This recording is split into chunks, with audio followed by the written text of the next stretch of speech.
고린도전서 3장 16절 함께 봉독하겠습니다. 너희는 너희가 하나님의 성정인 것과 하나님의 성령이 너희 안에 계시는 것을 알지 못하느냐. 아멘. 우리는 지난 몇 주간 동안 하나님과 우리와의 관계를 보았습니다.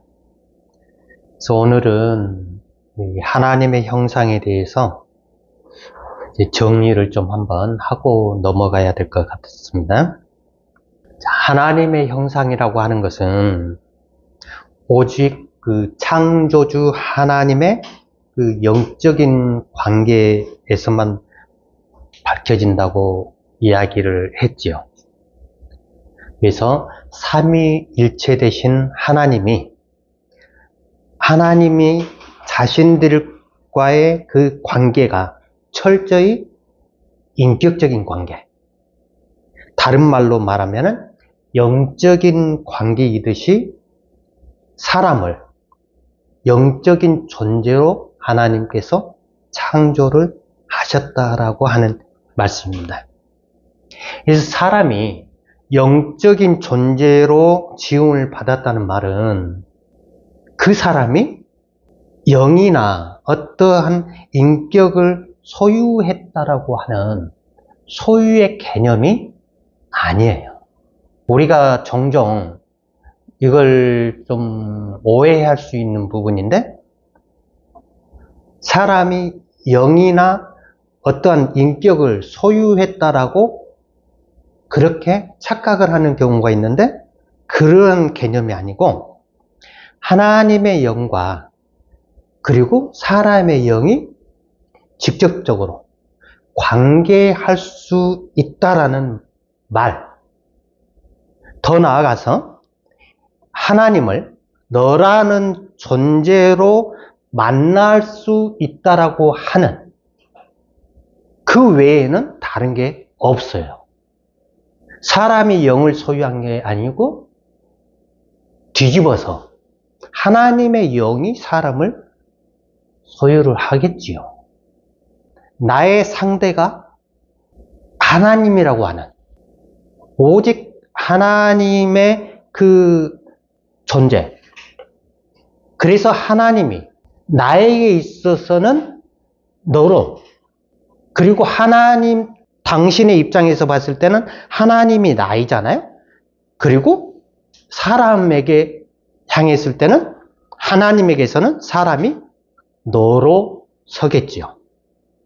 그래서 오직 나와 너의 관계, 인격적인 관계만이 하나님과 우리 사람에게는 주어진다라고 하는 겁니다. 다른 게 없어요. 그래서 하나님이 사람을 자신의 형상으로 지으시고 그 코에다 생기를 불어넣으셨을 때 그 사람이 비로소 생명이 되었다라고 이야기를 하죠. 그때 그 생명이 되었다, 영이 되었다라고 하는 이야기가 무슨 말이냐면은 네펫이라는 단어인데, 그 네펫이가 뭐냐면 사람을 가리키는 거예요. 사람이라는 말을 히브리어로 이야기하면 네펫이라는 말인데, 이 말은 단순히 혼을 의미한다라고 하는 그러한 것이 아니고 인간의 전체적인 형태, 그래서 특히 하나님의 그 호흡과 관련한 인간의 전체성을 표한다라고 우리가 볼 수가 있는 것이에요. 그래서 사람이 네펫을 가진 게 아니고 사람 자체가 네펫인 거예요. 사람이 네펫을 가진 게 아니에요. 사람 자체가 네펫이. 그리고 우리는 네펫으로만 살아갈 수 있는 존재라는 의미예요. 그래서 네펫은 하나님의 호흡, 하나님께서 불어넣어 주시는 숨, 하나님께서 주시는 생명의 숨, 그것이 들어올 때 비로소 사람이라고 이야기를 하는 거예요. 그래서 네펫이라고 하는 것은 창조주 하나님으로 인해서만 살 수 있다라고 하는, 하나님의 도움이 없이면, 하나님의 호흡이 없이는 살 수가 없는. 그래서 아담이 하나님의 말씀을 순종을 해야 되는데 그 순종하지 아니하고 그 말씀에 불순종하면서 하나님의 그 형상을 잃어버렸잖아요.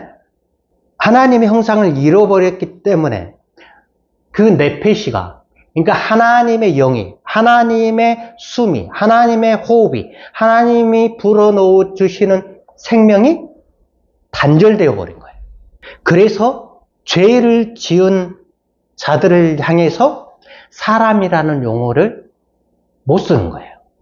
뭐라고 이야기를 하냐면은 인간이라고 하는 용어를 쓰죠. 인간과 사람은 구분을 좀 해야 돼요.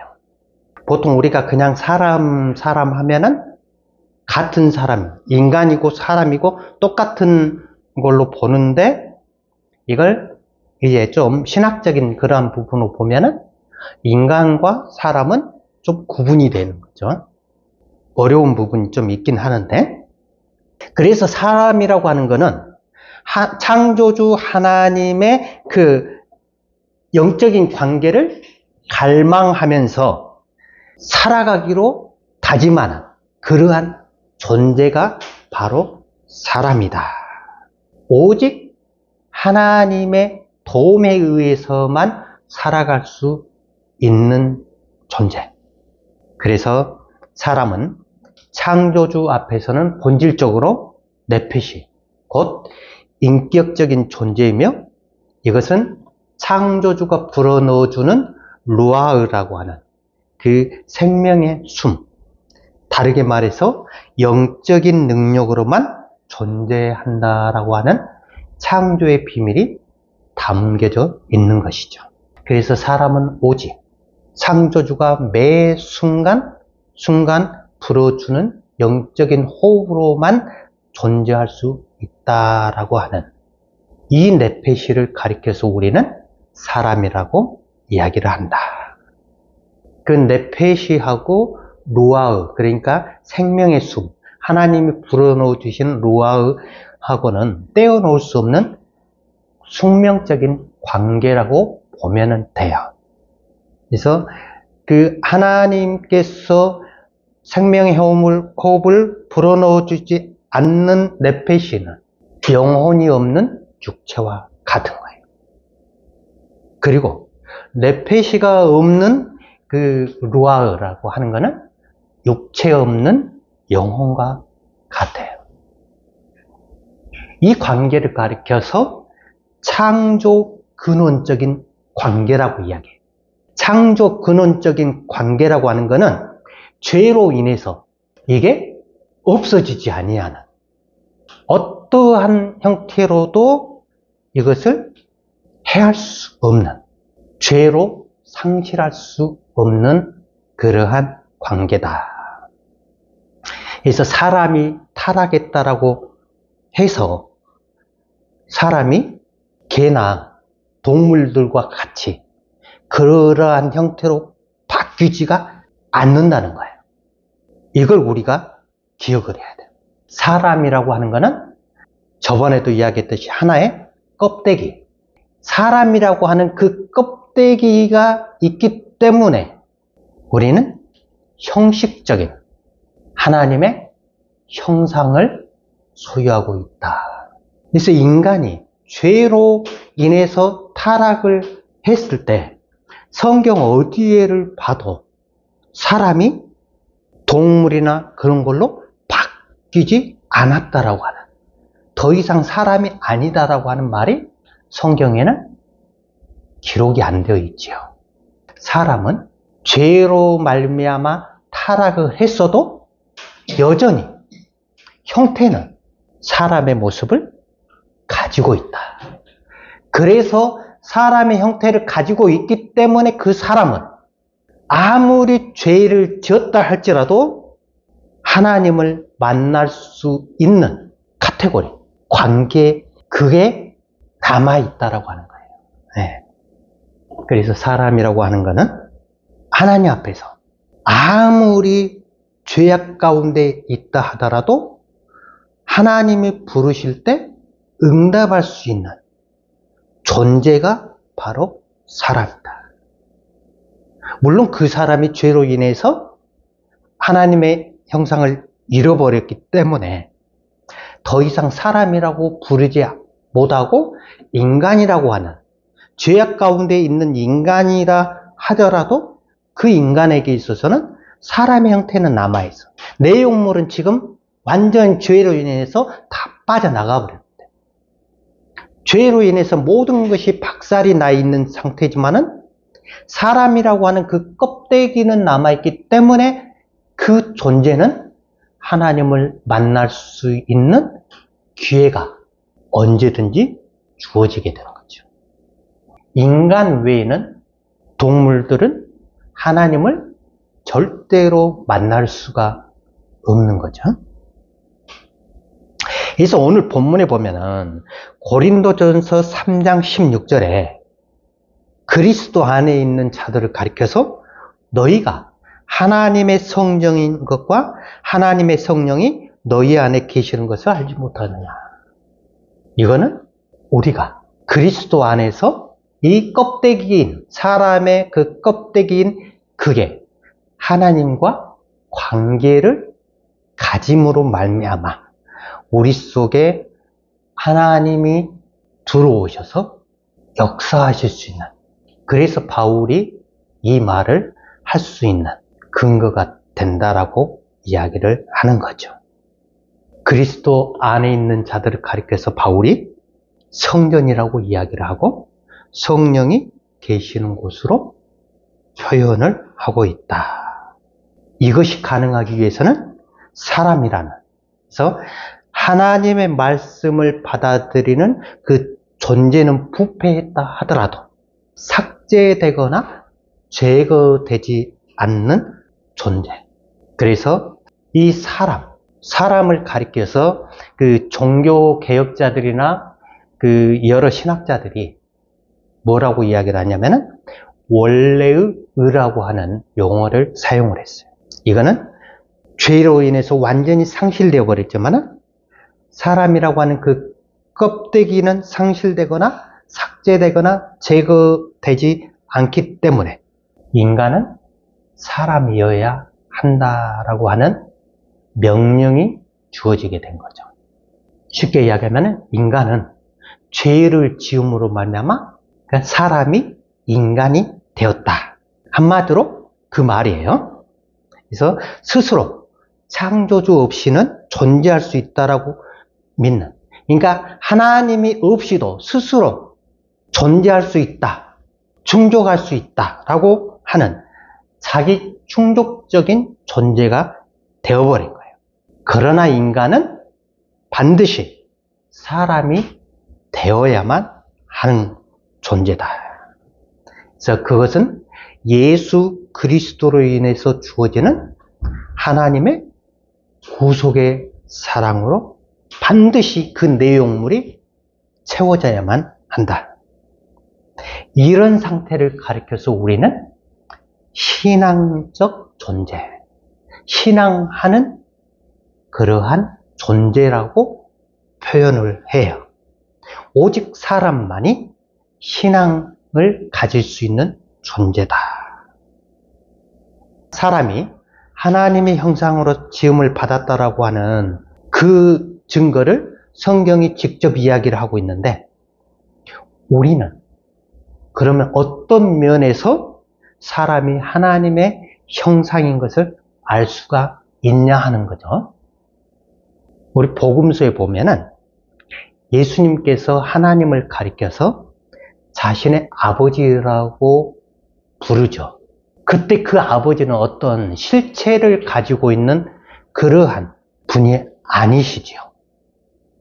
서구의 그 철학에서는 모든 것들을 그 하나님이라고 하는 것을 실체를 가지고 있는 그러한 존재로 대부분 여겼죠. 그래서 그들이 이야기했던 건 뭐냐면은 우리의 의식으로 인식할 수 있는 능력, 질적인 소질과 같은 그러한 것들이 우리에게 주어져 있다라고 이야기를 하면서 인간의 그 사유하는 정신을 가리켜서 하나님의 형상이라고 그렇게 그 사람들은 믿었던 거예요. 어떤 그 철학자는 이성이 하나님의 형상이다. 감정이 하나님의 형상이다. 의지가 하나님의 형상이다. 그렇게 이야기했던 사람들이 그 당대 세상의 모든 철학을 주관했던 자들이에요.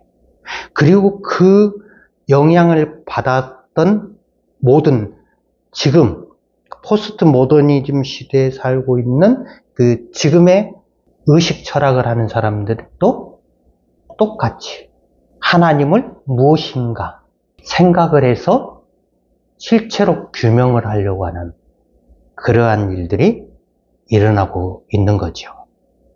하나님과 사람은 피조물과 창조주라고 하는 그러한 그 대립에도 불구하고 유사성이 있는데, 그것은 뭐냐면 로마서 4장 17절에 보면은 무와 같은 그러한 존재인 사람을 하나님께서 부르셨다라고 하는 그런 말씀이 있어요. 그래서 하나님의 형상이라고 하는 창조주의 그 자질에서가 아니라 창조의 방식에서 그 하나님과 우리의 관계의 유사성을 찾을 수가 있는데, 하나님이 말씀하시는 분이시다. 그래서 인간도 말을 할 수 있는, 오직 인간만이 말을 할 수 있는 그러한 존재다. 여기에서 가장 큰 유사점이 있는 거죠. 말을 한다라고 하는 것은 주체가 되지 아니하면 말을 할 수가 없어요. 그래서 하나님이 주체이고 또 우리 인간도 주체로서 말을 해요. 그래서 내가 말을 하면서 상대방을 세우기도 하고 상대방을 죽이기도 하고, 우리는 하나님과 유사한 말을 할 수 있다라고 하는 그것을 가지고 있다. 그래서 사람이 말을 하고 자신을 표현하는 행위는 하나의 그 응답, 다시 말해서 부르시는 하나님에 대해서 응답하는 행위라고 볼 수가 있는 거예요. 그래서 하나님과 관련해서 우리 사람은 본질적으로 하나님은 말을 거시는 인격이시고, 우리 사람은 그 말을 거시는 인격에 응답을 하는 인격으로 반응을 하는 거죠. 응답하는 존재. 처음에도 이야기했지만은 말하고 응답하고 하는 그 관계 속에서 책임이라는 단어가 나온다겠죠. 그래서 우리가 응답하는 존재라는 것은 곧 책임적인 존재를 의미를 한다. 이 책임적인 존재인데, 하나님이 아담에게 선악과를 따먹지 말라라고 하는, 하나님이 말씀하시고 아담은 응답을 했잖아요. 근데 아담이 하나님의 말씀을 듣지 아니하고 선악과를 따먹는 행위, 그거는 책임을 지지 않겠다라고 하는, 그러니까 하나님 앞에 무책임으로 반응을 한 것이죠. 그래서 하나님과 그 관계가 선악과를 따먹기 전에는 살아가는 관계였는데, 이 선악과를 따먹은 이후의 관계는 하나님 앞에서 죽어가는 관계로 바뀌게 된 거예요. 살아가는 관계가 죽어가는 관계로 바뀌게 되었으니까 이건 완전히 하나님 앞에서 이제 죽음을 맞이한 거죠. 죽음이라고 하는 거는 우리가 이야기하는 그 생명이 끝났다, 그런 관계 아니에요. 생명이 끝나는 것을 가리켜서 다른 말로 이야기하면 사망이라고 이야기를 해요. 그때사. 근데 죽음이라고 하는 거는 영적인 관계가 끊어졌다. 그래서 이미 우리는 죽은 관계다. 더 이상 설명이 없어요. 죽었기 때문에 살아야만 돼. 살지 않으면은 소망이었기 때문에 이 땅에서 어떠한 자리에 있든지 어떠한 위치에 있든지 간에 그 사람이 어떠한 형편에 있든지 간에 아무 의미가 없어요. 하나님 앞에서 죽은 자이기 때문에. 우리 인간적인 눈으로 보면은 사람이 죽고 사는 문제가 어떻게 보면은 불쌍하고 좀 그렇잖아요. 근데 하나님 편에서 보면은 이미 죽은 자이기 때문에 더 이상 소망이 없는 거예요. 이게 좀 무서운 말일 수도 있어요. 수많은 사람들이 하나님을 알지 못하고 예수 그리스도를 믿지 않고 만약에 그들이 어떠한 문제로 인해서 재앙으로 인해서 죽음을 맞이했을 때, 때로는 전쟁으로 인해서 갑자기 죽음을 맞이했을 때, 그러면 그 영혼들은 어쩌냐? 우리 인간의 편에서 봤을 때는 불쌍하기도 하고 그들이 죄가 없다라고 볼 수도 있죠. 그러나 하나님 편에서 봤을 때는 이미 죄인이죠. 거기에다 더 이상 토를 달 수가 없어요. 하나님의 심판은 하나님께 달려있는 거고 그 사람의 그 영혼의 구원은 하나님 편에 있는 거지, 우리 인간의 편에서 하나님 앞에 떼를 써도 그거는 우리가 하나님 앞에 떼 쓴 자체가 말이 안 된다는 이야기죠. 인간이라고 하는 거는 이미 죽어가는 관계다. 하나님 앞에서 사망을 향해서. 그래서 사람들이 살려고 발버둥을 쳐요. 발버둥을 치는데 많은 사람들이 생명이신 하나님을 알지를 못하기 때문에 자기의 방법대로, 자기가 생각하는 대로, 자기가 원하는 방식대로 살아가려고 몸부림을 치는 거예요. 그래서 어떠한 사람들은 살기 위해서 돈을 벌여야 되고, 또 직장을 얻어야 되고, 그리고 성공을 해야 되고, 모든 것들이 다 살기 위해서 몸부림치고 있는 모습의 일부분이다. 주변의 사람이 우리를 뒤통수 치고 막 자기 혼자 살려고 몸부림치는 그런 사람들은 기분 나쁘게 생각하지 말고, 저 사람은 저렇게라도 살려고 몸부림치고 있다라고 하는 그 생각을 해야 돼요. 그래야 그 영혼을 우리가 볼 수 있는 눈이 그래도 열릴 수가 있는 거죠. 우리 주변에 있는 모든 사람들이 예수 그리스도를 믿는 사람들조차 살려고 몸부림치는, 우리가 그리스도 안에 있다고 해서 날마다 하나님으로부터 생명의 호흡을 받을 수가 없어요. 받으면 얼마나 좋겠어요. 그걸 받을 수가 없는 거예요. 그래서 우리 또한 여러 가지 방식으로 살려고 몸부림을 치는 거예요.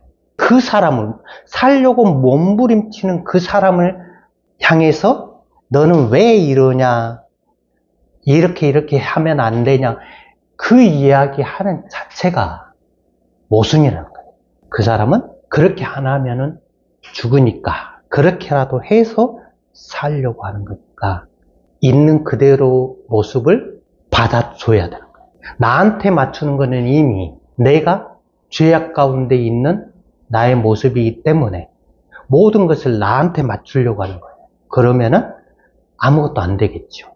상대방에게 맞추고 오직 하나님 앞에 하나님의 원하시는 부분들이 어떻게 역사하시는가, 그걸 맡겨드리는 것, 그리고 직접 볼 수 있는, 그게 예수 그리스도를 주로 고백하는 우리들이 신앙하는 삶의 모습이지 않는가, 그렇게 생각을 합니다.